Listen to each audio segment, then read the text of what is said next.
இது மகிமை நேரம். சர்வ வல்லமுள்ள இயேசு கிறிஸ்துவின் இனிதான நாமத்தினாலே நிகழ்ச்சியை பார்த்து கொண்டிருக்கிற உங்களுக்கு என் அன்பின் வாழ்த்துக்களை தெரிவித்துக் கொள்கிறேன். வாலிபர்களை குறித்து வாலிபர்களுக்கு ஆண்டவர் என்ன சொல்லுகிறார் என்பதை குறித்து நம்ம தியானித்து கொண்டு வருகிறோம். அப்போ என்ன சொல்லலாம், பேசலாம், யூத்ஸ் அப்படிங்கிற ஒரு வேர்டை வச்சு நம்ம எக்ஸ்பிளைன் பண்ணலாம் அப்படின்னு சொல்லிட்டு நான் திங்க் பண்ணிட்டு இருந்தேன். அப்போ ஏ ஃபார் ஆப்பிள் உடனே வந்துச்சு, B for ball, C for கேட்னு ஈஸியா எல்லாமே வந்துடுச்சுன்னு. அப்போ W for, X for, Y for வரும்போது ரொம்ப யோசித்து பார்த்தா ஒய் ஃபாருக்கு எனக்கு வேர்டே கிடைக்காம போயிடுச்சு. அப்போ ஏசப்பா நான் யூத்ஸுக்கு ஒய் ஃபார் ஏதாவது சொல்லணுமே, அப்போ ஒய்க்கு என்ன வேர்டு இருக்குன்னு சொல்லி யோசித்து பார்க்கும்போது அப்போ டக்குன்னு ஸ்ட்ரைக் ஆச்சு யாட். என்னன்னா யாட், சரியா, படகு அப்படின்னு அர்த்தம். அப்போ இந்த படகு குறித்து நம்ம பேசலாம். அப்போ ஒய் ஃபார் யாட். அப்போ இந்த படகு நம்ம படகா இருக்கும் அப்படின்னா ஆண்டவர் நம்ம படகுல எப்படி இருக்கணுமா, கேப்டனா இருக்கணும் அப்படின்னு சொல்லிட்டு நம்ம யாற்றா இருக்கிற அந்த படகா இருக்கிற நம்மளுடைய வாழ்க்கையில ஆண்டவர் கேப்டனாக வந்துட்டாரு அப்படின்னா நம்ம படகு ஈஸியா போய் கரை சேர்ந்து விடும். ஆண்டவர் நம்மளை எளிமையாக கரையை கொண்டு சேர்த்து விடுவார். இந்த டைட்டானிக் கப்பல் எல்லாருக்குமே தெரியும்னு, நல்லா அலங்கரித்து நல்ல ஜொலிக்கப்பட்டு நிறைய பணம் செலவு செய்து நல்ல ஒரு அழகா சூப்பரா அதை வடிவமைச்சிருந்தாங்க. நிறைய பேர் பயணம் செய்யலாம் அந்த இடத்துல, அந்த டைட்டானிக் கப்பல்ல. அந்த டைட்டானிக் கப்பல் நல்ல ஜோர அழகா கம்பீரமா அது போயிட்டு இருக்கும் பொழுது ஒரு சின்ன பனிப்பாறை நிமித்தம் அது மூழ்கடிக்கப்பட்டு விட்டது. நம்மளும் நிறைய பேர் ஒரு டைட்டானிக் கப்பல் போல நம்ம நிறைய பேர் இருப்போம். நல்ல வெளியில நல்ல அலங்கரிப்பாக கம்பீரமாக இருப்போம். ஆனா நம்ம வாழ்க்கையில ஒரு பனிப்பாறை போன்ற ஒரு சின்ன பிரச்சனை வந்தா கூட அதை டாலரேட் பண்ண முடியாம நம்ம அந்த இதுல துன்பத்துல அந்த துக்கத்துல நம்ம மூழ்கி போய் விடுகிறவர்களாக நம்ம இருக்கிறோம். பிரியமானவர்களே, நம்ம படகு வெறுமையா இருந்துச்சு அப்படின்னா ஒரு சின்ன பிரச்சனையை கூட நம்மளால தாங்கிக் கொள்ள முடியாது. ஆனா நம்ம படகுல ஆண்டவர் கேப்டனா வந்துட்டாரு, ஏசப்பா கேப்டனா வந்துட்டாருன்னா ஸ்மூத்தா கரை சேர்த்து விடுவார். அப்ப ஆண்டவரை நம்ம என்ன பண்ணணும், சொந்த ரட்சகராக ஃபர்ஸ்ட் ஏற்றுக்கொள்ள வேண்டும். ஆண்டவர் நம்ம வாழ்க்கையில வந்துட்டாருன்னா நம்மளுக்கு பிரச்சனைகளே வராதா? அப்படிலாம் இல்லைன்னு. ஆண்டவர் வந்தா கண்டிப்பா என்ன வரும், பிரச்சனையும் வரும். ஆனா அந்த பிரச்சனையை மேற்கொள்ளும் பலத்தை ஆண்டவர் நமக்கு அருள் செய்வார். பாருங்க, நம்மளுக்கு அந்த படகு சீஷர்கள்லாம் ஆண்டவரோடு அந்த படகுல போயிட்டு இருக்கிறாங்க. ஆண்டவர் கீழே அடித்தட்டுல நித்திரை செய்து கொண்டு இருக்கிறார். இப்ப ஆண்டவர் அந்த படகுல தான் இருக்கிறாரு. ஆனாலும் காற்றும் கடலும் கொந்தளிச்சிச்சு அப்படின்னு சொல்லிட்டு நம்ம பார்க்கிறோம். சீஷர்கள்லாம் பயந்து போயிட்டாங்க, அந்த அளவுக்கு இருந்துச்சு. ஆனாலும் அவங்க பயம் நீடிச்சுதா? இல்லைன்னு வெற்றிகரமா ஆண்டவர் அந்த படகை கரை சேர்த்தார். அந்த காற்றையும் கடலையும் அதட்டினார். சரியா? அப்போ நம்ம வாழ்க்கையிலே ஆண்டவராகிய இயேசு கிறிஸ்துவை நம்ம சொந்த ரட்சகராக நம்ம ஏற்றுக்கொண்டு விட்டோம் அப்படின்னா நம்ம வாழ்க்கையிலே வருகிற எல்லா துன்பங்களையும் பிரச்சனைகளையும் மேற்கொள்ளுவதற்கு ஆண்டவர் பலனை அருளி செய்வார். அப்போ ஆண்டவரை நம்ம சொந்த ரட்சகராக ஏற்றுக்கொள்ள வேண்டும். அவரை ஆண்டவர் நம்ம கூடவே இருந்தாருன்னா நமக்கு என்னெல்லாம் கிடைக்கும் அப்படின்னு சொல்லிட்டு நம்ம பார்க்கலாம்.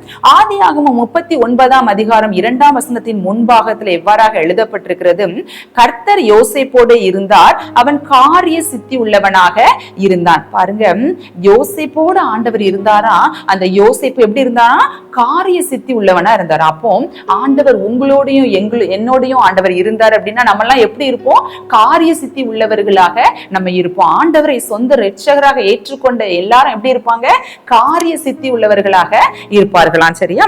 இப்போ இந்த யோசேப்பு பாருங்க, பெரிய உயர் அதிகாரியான பிறகுதான் ஆண்டவர் கூட இருந்தாரா?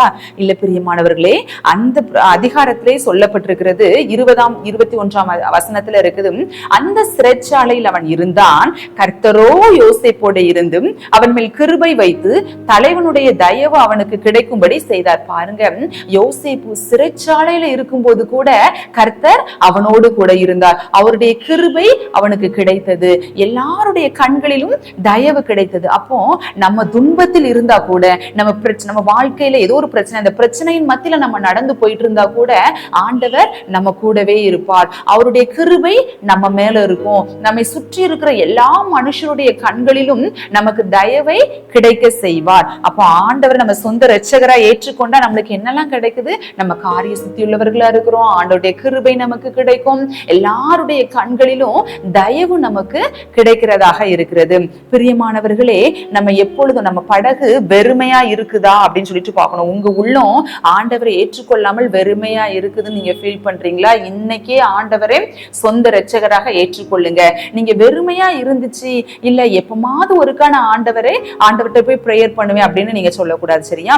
நம்ம ஆண்டவரை விசிட்டரா நம்ம வச்சிருக்க கூடாது. அவரு நம்ம வாழ்க்கையிலே ஒரு கேப்டனாக இருக்க வேண்டும். அவரை எப்பமாவது ஒருக்கா போய் பாக்குற மாதிரி, தேவைக்கு மாத்திரம் அவர்கிட்ட போய் பிரேயர் பண்றவங்களா இல்ல, அவரை சொந்த இரட்சகராக நாம் ஏற்றுக்கொள்ள வேண்டும். அப்பொழுது நம்ம வாழ்க்கையிலே பெருங்காற்று வந்தா கூட நாம் அமிழ்ந்து போகாதபடிக்கு அவருடைய கரம் நம்மை தாங்குகிறதாக இருக்கிறது. காற்றையும் கடலையும் அதட்டின தேவன் நம்ம வாழ்க்கையிலே சமாதானத்தையும் அமைதியையும் தர வல்லவராக இருக்கிறார்.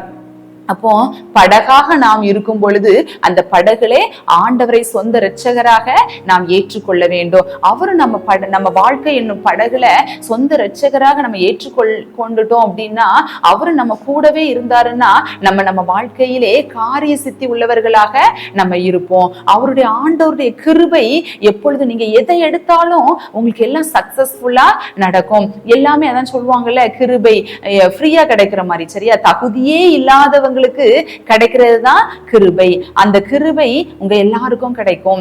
எல்லா மனுஷங்களுடைய, நீங்க வேலை பார்க்கிற ஸ்தலங்களிலே, உயர் அதிகாரிகள் கண்களிலே, நீங்க படிக்கிற இடங்களிலே, உயர் அந்த ஸ்டாஃப் கண்களிலே உங்களுக்கு ஆண்டவர் தயவை கிடைக்க செய்வார். அப்படி செய்து உங்களை கர்த்தர் ஆசீர்வதிக்க வல்லவராக இருக்கிறார். அப்ப நம்ம ஃபர்ஸ்ட் இன்னைக்கு என்ன பார்த்தோம்? வைஃப் ஆர் யாட்ச், படகாக நம்ம இருக்கும் பொழுது ஆண்டவரை நம்ம படகுல சொந்த இரட்சகராக ஏற்றுக்கொள்ள வேண்டும். கேப்டனாக அவரை நம்ம படகுல நாம் ஏற்றுக்கொள்ள வேண்டும். அப்படி இருக்கும் பொழுது ஆண்டவர் நம்மை ஆசீர்வதிக்க வல்லவராக இருக்கிறார். கர்த்தர் தாமே உங்களை ஆசீர்வதிப்பாராக. ஜெபம் செய்வோம்.